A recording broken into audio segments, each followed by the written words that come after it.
You're listening to the N2K Space Network.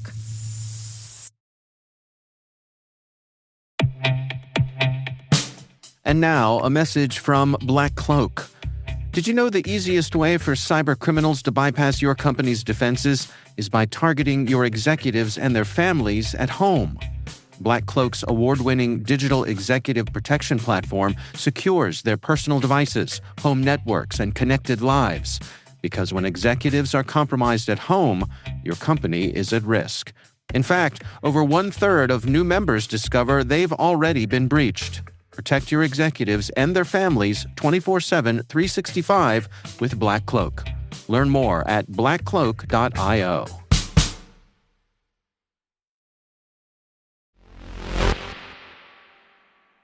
Today is March 6, 2025. I'm Maria Varmazes, and this is T-Minus.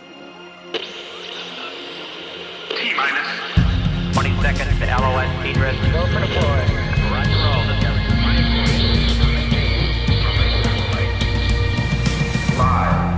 Firefly Aerospace to launch its Alpha rocket for a dedicated Lockheed Martin mission no earlier than March 15th. 4. Black Sky reports Q4 and full year 2024 financial results. 3. Red Hat and Axiom to collaborate on an on-orbit data center. 2. AST, Kayhan, and LeoLabs collaborate to reduce U.S. Space Force tracking times. 1. Ariane 6 lifts off from French Guiana carrying a French spy satellite to sun-synchronous orbit. 0.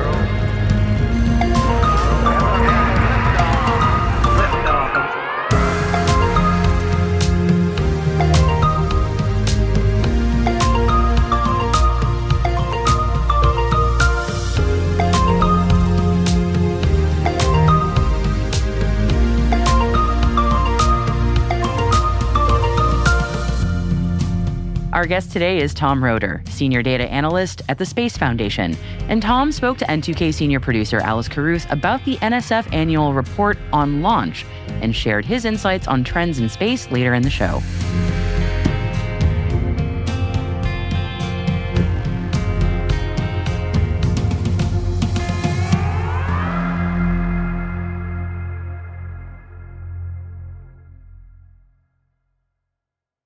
And before we dive into today's headlines, we wanted to note that at the time of this recording, Intuitive Machines' IM-2 mission carrying the Athena lunar lander is due to touchdown on the moon. Our whole team plans to stop what we're doing and watch the second lunar landing attempt of this week. What a dang time to be alive, y'all. We will bring you more on that story and however it goes on tomorrow's show. On to today's intelligence briefing. Speaking of missions happening as we're working, this morning we watched Arianespace's Ariane 6 lift off from French Guiana. The rocket launched from Europe's spaceport in Kourou at 11:24 a.m. Eastern. It was originally planned for launch earlier this week, but that attempt was scrubbed due to further operations needed on ground, which left many on our team skeptical that the launch was going to happen at all this morning. It's actually nice to be wrong for a change. Ariane 6 carried an optical spy satellite called CSO-3 for the French military. CSO-3 is the third in a constellation of 3 military Earth observation satellites for the French military's MUSIS program, which stands for Multinational Space-Based Imaging System. The CSO-3 deployed into a sun-synchronous orbit about 500 miles above the Earth. AST SpaceMobile, Kayhan Space, and LeoLabs have collaborated to demonstrate a collective capacity to help the Space Force quickly detect and track satellites launched simultaneously into low Earth orbit. The companies work together to provide space situational awareness data for the 5 AST Bluebird Block 1 mission satellites to help the 18th Space Defense Squadron. The goal of the collaborative effort was to show that commercial data can help close the time lag between when a satellite is released into orbit from a rocket to when the Space Force can reliably track it and put the trajectory coordinates into the military's catalog of space objects. AST Kayhan and LeoLabs were looking to resolve the issue of the COLA gap, or collision avoidance gap. They told Breaking Defense that they were able to reduce the time it takes to identify and track objects, specifically in the case of ride shares or multiple deployments, from an average of about 2 months down to a week. Wow. Axiom Space and Red Hat are collaborating on Axiom Space's Data Center Unit 1, also known as AXDCU-1. The unit is targeted to launch in spring of this year to the International Space Station. The data processing prototype will conduct tests on the space station and demonstrate initial orbital data center capabilities. The unit will aim to test applications in cloud computing, artificial intelligence and machine learning, data fusion, and space cybersecurity. Axiom Space says the AX-DCU-1 launch will mark another milestone in the company's journey to bring industries to space that otherwise would not have considered space an option. Space-based intelligence company BlackSky reported Q4 financials and full-year 2024 performance results. The company reported $102.1 million in revenue for 2024, which is up 8% from the prior year. Their net loss for the same time period was $57 million. The company reiterated recent successes, including the launch of their first Gen 3 satellite, which began delivering imagery that exceeded customer expectations for initial image quality. And you can read their full report by following the link in our show notes. Firefly Aerospace held a successful hot fire of its Alpha rocket and set the date for its launch no earlier than March 15th. The Alpha Flight 6 mission, called Message in a Booster, is scheduled to launch Lockheed Martin's LM-400 spacecraft during a 52-minute launch window that will open at 6:25 a.m. PST. Alpha Flight 6 is the second mission that Firefly is launching for Lockheed Martin and the first of Firefly's multi-launch agreement with the company that includes up to 25 missions over the next 5 years. The launch is planned to take off from Firefly Space's Launch Complex 2 at Vandenberg Space Force Base.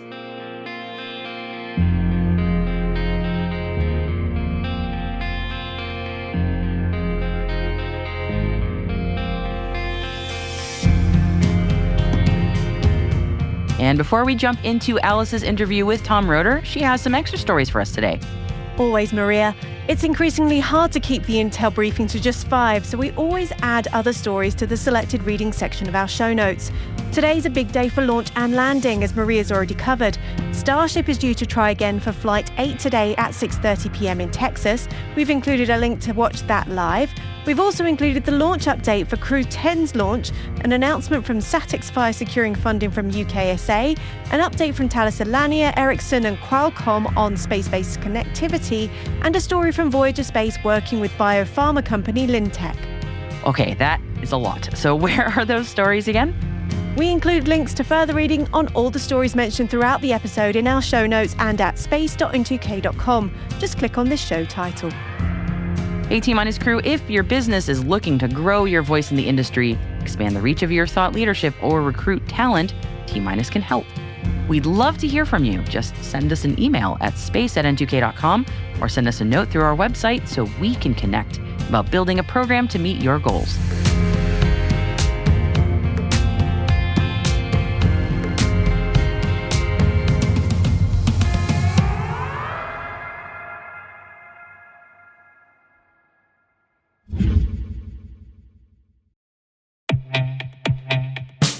Your business needs AI solutions that are not only ambitious, but also practical and adaptable.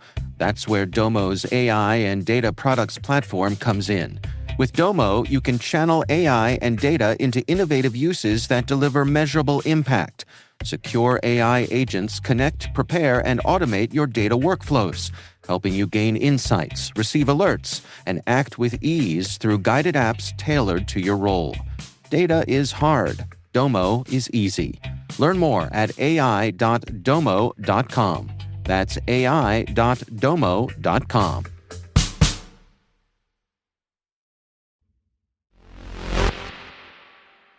Our guest today is Tom Roeder, Senior Data Analyst at the Space Foundation. And Tom spoke to N2K Senior Producer Alice Carruth about what he does for the Space Foundation and all about their latest space report. I'm a senior data analyst. That means that I look at data from space, but also look at the people, the companies, the policies, and all that goes into that data and try to mesh it into something understandable for our audience. The Space Foundation is pretty famous for coming up with a global economy number every year. We do the same thing for launch, the same thing for payload. We do nation-by-nation reviews. It's all published at our website, thespacereport.org. I've always really enjoyed the reports and what insights that come out of them. Can you tell us a little bit about what you guys found in the 2024 report? Just another string of broken records. It's starting in 2020 and going forward, it's been a launch record every year. And we are down where, rather than looking at weeks between launches as we did 10 years ago, we're now looking at hours. So 2024 hit that mark with a launch every 34 hours. And it's interesting what that number does not contain. That doesn't include your New Shepard space tourism launches. It doesn't include 4 flights of Starship. And the other thing that we've seen is this massive shift. A decade ago, the majority of launches were for civil government and military purposes. Now, that market is being dominated, 70% plus, with commercial launch, with much of that coming, of course, from SpaceX. With 259 launches last year, 132 of them were aboard a single launch vehicle type, the Falcon 9. Yeah, I don't think that statistic would surprise anybody in the industry if you've been paying attention, that the Falcon 9 is definitely the workhorse of the industry. But I do think there's a little bit of a cautionary tale coming up with the Falcon 9. We've become so expectant of it being this workhorse that's constantly doing great things. But last year we saw one of the boosters fail on landing. Most recently, we saw a failure with the second stage and debris falling in Poland. Are you seeing any kind of trends of concern when it comes to the Falcon 9 rocket and its reusability? Every rocket launch is hard, and every rocket comes with degrees of concern.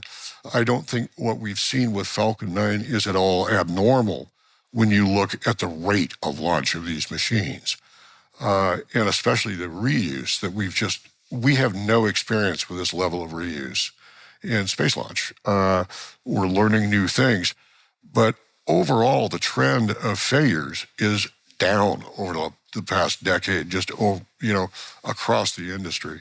And we're seeing that demand for reliability. That's what Falcon 9 has really done, is when you look at companies like Rocket Lab and United Launch Alliance and Mitsubishi, they have to be perfect on the first flight. And it's that drive that has really changed the industry. I think a lot of people have forgotten the early history of Falcon 9 and the fact that it was kind of like when my dad worked on the Minuteman missile here in America.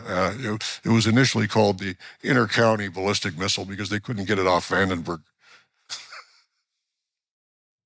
I like that. Yeah, it's true. We have become a little bit complacent, really, haven't we, about just how much cadence we're seeing and how much growth we're seeing. We're starting to think, these things, when there are little failures, that there are anomalies, but actually this is just part and parcel of space.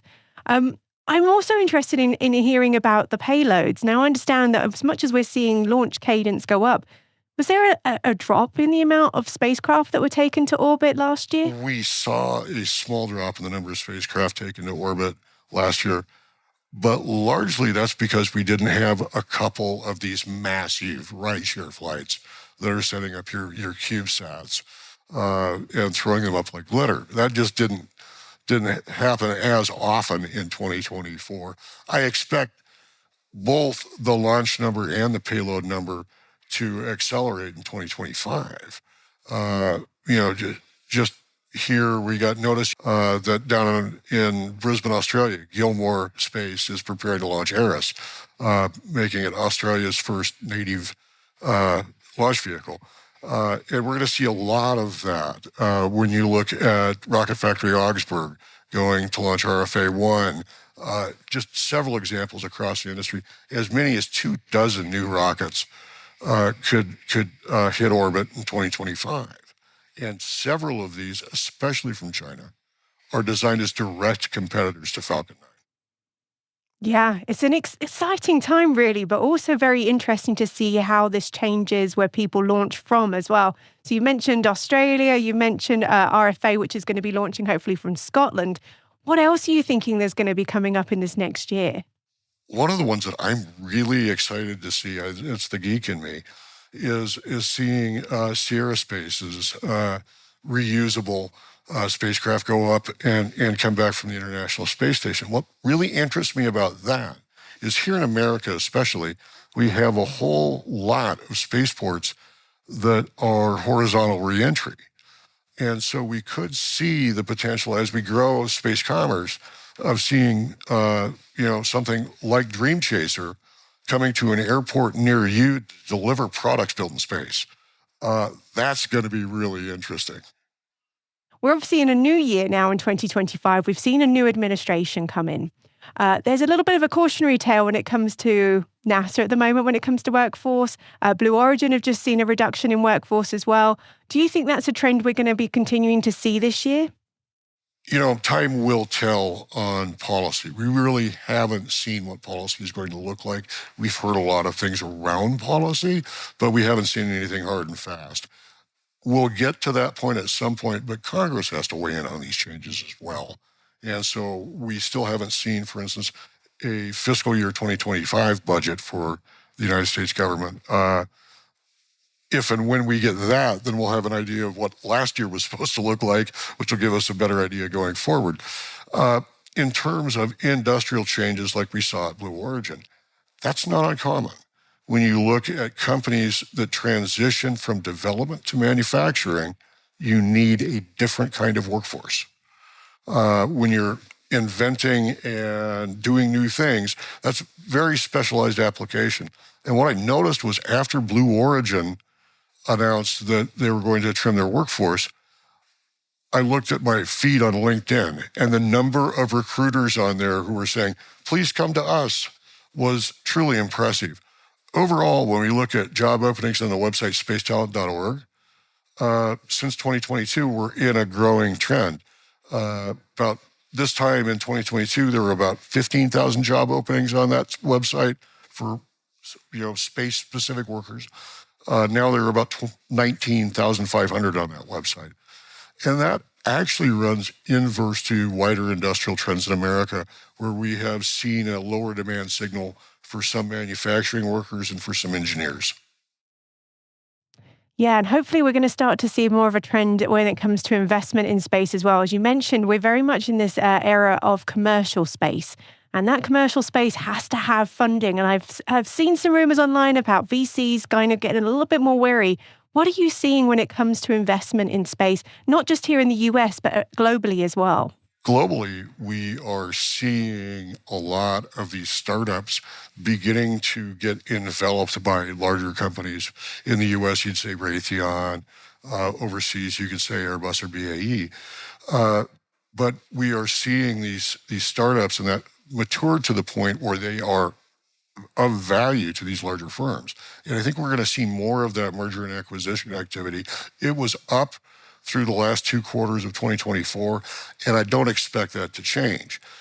We're also hearing magical words again that we haven't heard since 2021, like SPAC is back, possibly. So, let's see. With policy changes we're seeing around the globe, there is a real encouragement toward commercial space. And we are seeing new countries enter that marketplace and new customers enter that marketplace. And if you watch the American Super Bowl, one of the biggest ads was the fact that you can now send texts over Starlink. So unlike commercial space, which is kind of a fuzzy commodity just a decade ago, we now have a business model that is making money and has millions of subscribers. So this is that inflection point that I think we've all seen coming, but we never expected to happen so quickly. Yeah, I feel like that whole old saying of every company is going to eventually be a space company is starting to come to fruition. Are you seeing some trends about the non-traditional space market looking to space more to be able to enhance their business opportunities? I'm hearing a lot from the data sector. And this can be anything from Earth observation to companies that just need a really fast, secure pipeline to transmit their data internally. But space is a great place, of course, for Earth observation. We're seeing companies like Tomorrow.io come in with very specific weather solutions that are useful to big agriculture and everything. Actually, some of their customers include major retail firms so they can determine staffing based on weather, that's really incredible stuff. Wow. We're seeing from space. Yeah. But in terms of the data pipeline, that grows and grows and grows. It's calculated that you can create a global laser network that's the equivalent of fiber optic with just 600 satellites in mid-Earth orbit. When you look at that cost comparison to putting fiber optic cable to surround the globe, it's a no-brainer. And so I think you were going to see a major telecom transition. And as telecom goes, so do data centers, so do a lot of these things. And so that's the real big commercial trend I think we're going to see is there's industry for especially low Earth orbit where you can see things like data centers winding up there because it's cold and solar energy is much more efficient up there. And it's, well, it ain't free. It's a lot cheaper than paying your utility bill.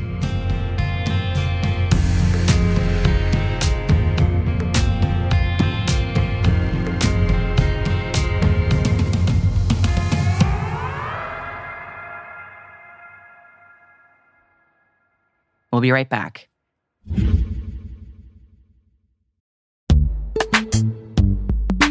And now, a message from our sponsor, Zscaler, the leader in cloud security. Enterprises have spent billions of dollars on firewalls and VPNs, yet breaches continue to rise by an 18% year-over-year increase in ransomware attacks and a $75 million record payout in 2024. These traditional security tools expand your attack surface with public-facing IPs that are exploited by bad actors more easily than ever with AI tools. It's time to rethink your security. Zscaler Zero Trust plus AI stops attackers by hiding your attack surface, making apps and IPs invisible, eliminating lateral movement, connecting users only to specific apps, not the entire network, continuously verifying every request based on identity and context, simplifying security management with AI-powered automation, and detecting threats using AI to analyze over 500 billion daily transactions. Hackers can't attack what they can't see.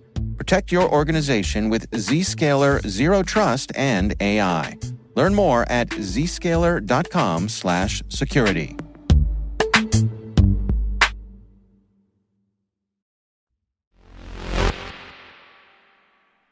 Welcome back. The twin Voyager probes launched in 1977 and have far, far exceeded expectations of how long they'd be on mission. 47 years is a long time to be doing science in deep space, especially when your mission was technically only supposed to last for 5 years. But those two, they keep on trucking. But nothing lasts forever, my friends, not even the stars. And our Voyagers are getting up in years and they're running low on power. So NASA is making some hard calls on how to best proceed with the Voyagers. Either keep them going with the power that they're running on now and run out of juice entirely in just a few more months, or do as they have been doing lately and continue shutting down the onboard instrumentation to allow the Voyagers to keep on going just a little while longer. NASA's choosing the latter, of course, saying that the latest shutdown of Voyager 1's cosmic ray subsystem experiment and Voyager 2's low-energy charged particle instrument will give each probe at least another year of power. With these instruments shutting down, each Voyager will only have 3 of its original 10 scientific instruments on board still running. Barring any unforeseen issues, NASA expects that they can keep the Voyagers running into the 2030s, hopefully making it to their 50th year on mission. Wouldn't that be amazing? So, friends, I think we all know and understand that one day we'll be getting some very sad news indeed about these intrepid explorers. But at least today, it is not that day.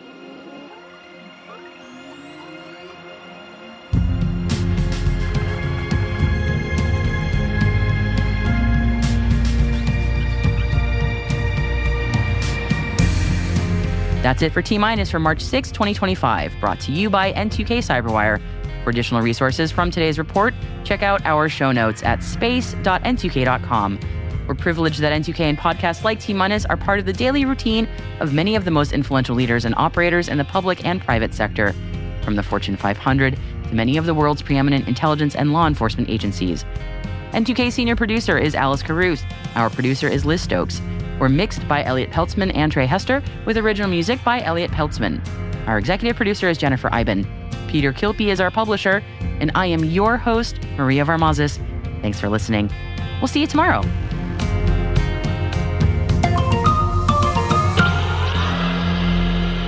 T-minus.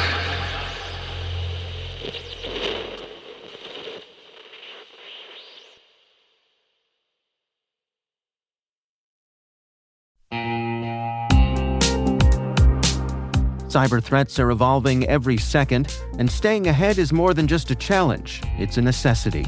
That's why we're thrilled to partner with ThreatLocker, the cybersecurity solution trusted by businesses worldwide. ThreatLocker is a full suite of solutions designed to give you total control, stopping unauthorized applications, securing sensitive data, and ensuring your organization runs smoothly and securely. Visit threatlocker.com today to see how a default deny approach can keep your company safe and compliant.